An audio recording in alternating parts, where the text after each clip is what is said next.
Hello, this is Saskia, devotional goddess here. Today I'm going to be talking and sharing about how these challenging times are testing us. And you will see that those who have a steady devotional practice, be it through organized religion or just within their own spirituality or their own practices, they will be able to hold the bandwidth. Those who are not doing self-care, taking time out for themselves, knowing how to set clear boundaries, who have done some internal house cleaning, you will be able to see how they will behave differently in these trying times. And this is where your teachers will become very evident. Are they throwing stones? How are they speaking about other people?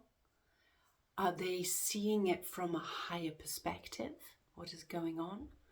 Or are they throwing out vitriol or negative behavior or negative interactions?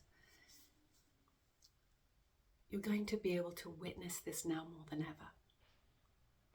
But most importantly is that you will begin to witness it more in yourself if you haven't already.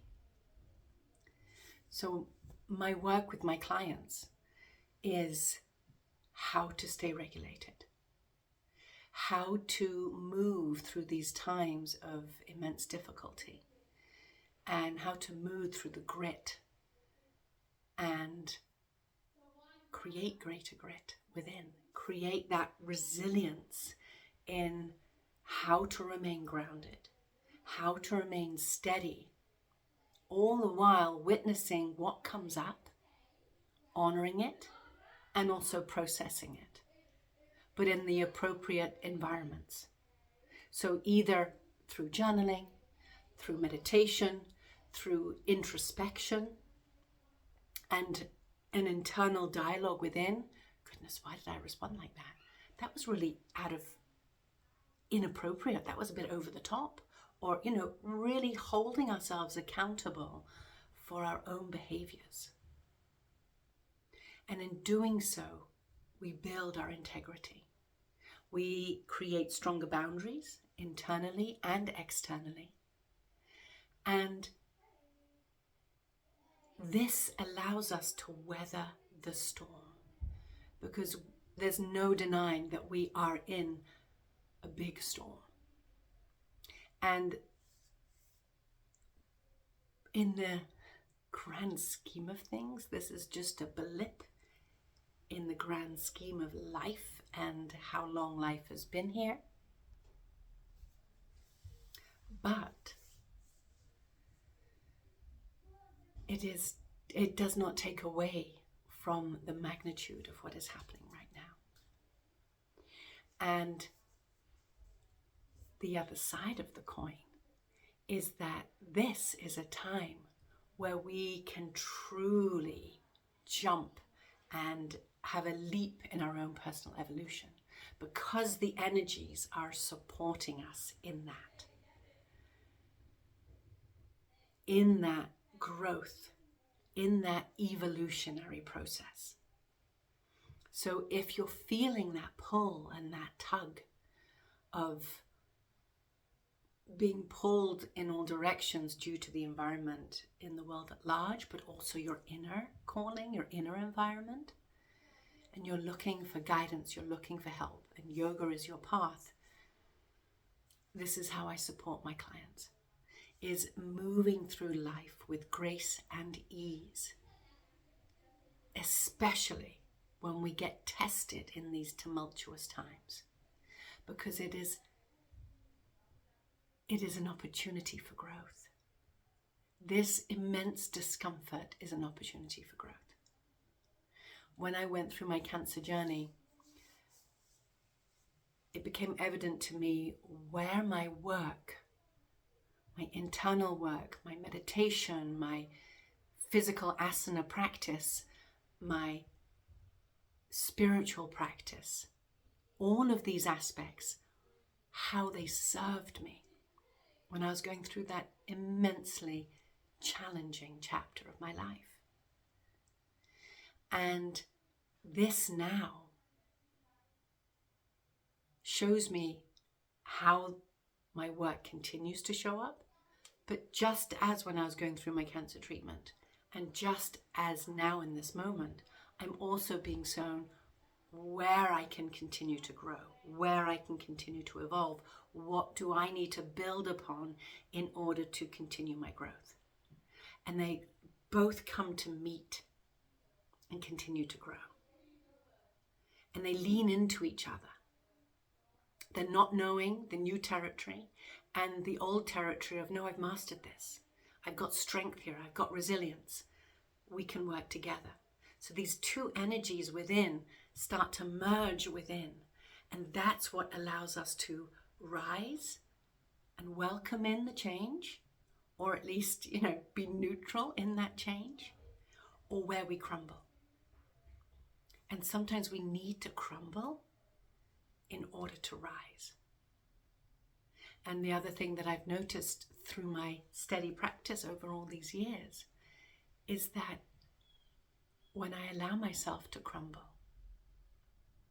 and allow myself that purging, that immense grief to be present to it, to ride through me, to take full ownership of it, I allow it to pass. I allow it to have its space.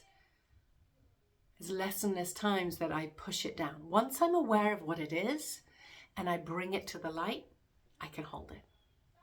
Sometimes it can take some time where it's percolating under the surface and I don't quite know what's going on.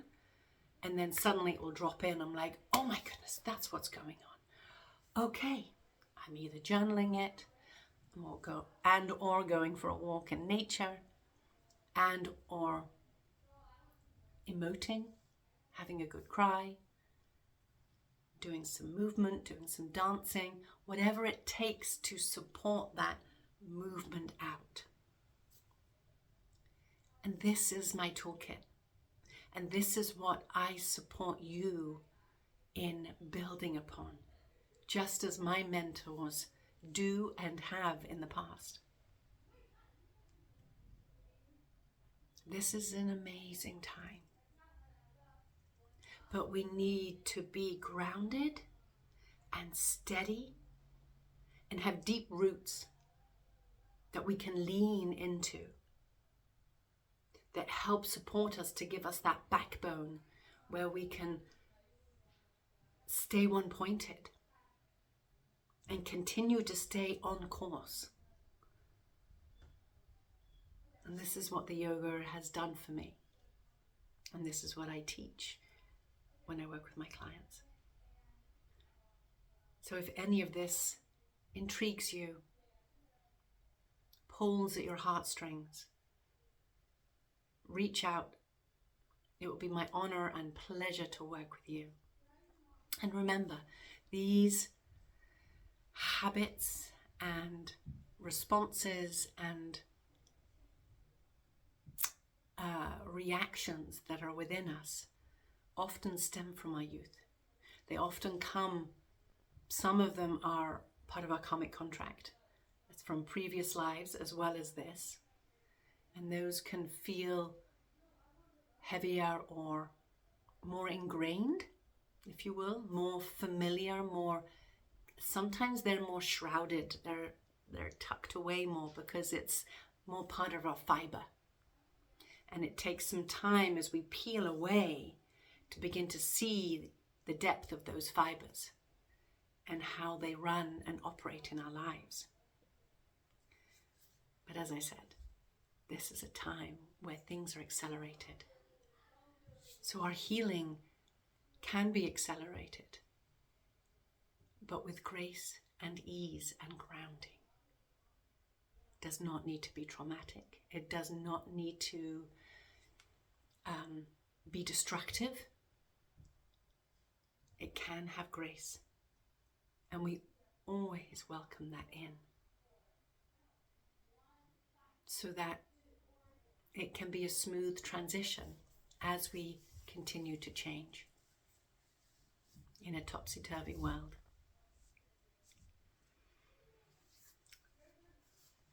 Those who are willing to witness and be a part of that change will join you.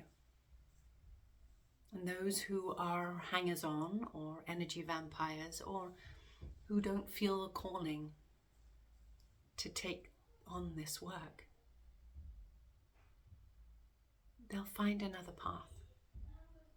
And always the intention is that we wish them well, that they thrive wherever they are on their path. Just as we and you are choosing to thrive and grow and evolve. Who's to say that they're not growing and evolving just because they're not taking our path? That's not how it works. They're on their own unique journey that is perfect to them. And the soul doesn't judge. We do, because we're human beings and we have an ego and we're on an earthly plane. So we perceive light and dark. We live in light and dark. It exists here. And here we have an opportunity to really begin to hold that frequency and that compassion of, just because you're not on my path doesn't mean you're wrong. Doesn't mean you're not more evolved. Doesn't mean anything. Just means you're on a different path. That's important for us to remember as we go. Because sometimes we can feel hurt and let down that someone else isn't joining us on this journey, or isn't as lit up or excited about the changes and the transformations that you may be going through. Just find the right audience where that person, it only needs to be one, that person can celebrate with you and go, yes, I'm so happy for you. That is amazing. Let's see what's next. Right? This is what we want. To celebrate the wins. To keep going. All right. Much love. Many blessings. And all my information is below. It is recommended that you start with 3 sessions. As I said, it's taken us a while to get where we are. So it's in the consistent effort that creates change. And just having a one-off session is not going to support you in your consistent change, in your evolution. Much love. Have a blessed day. Bye for now.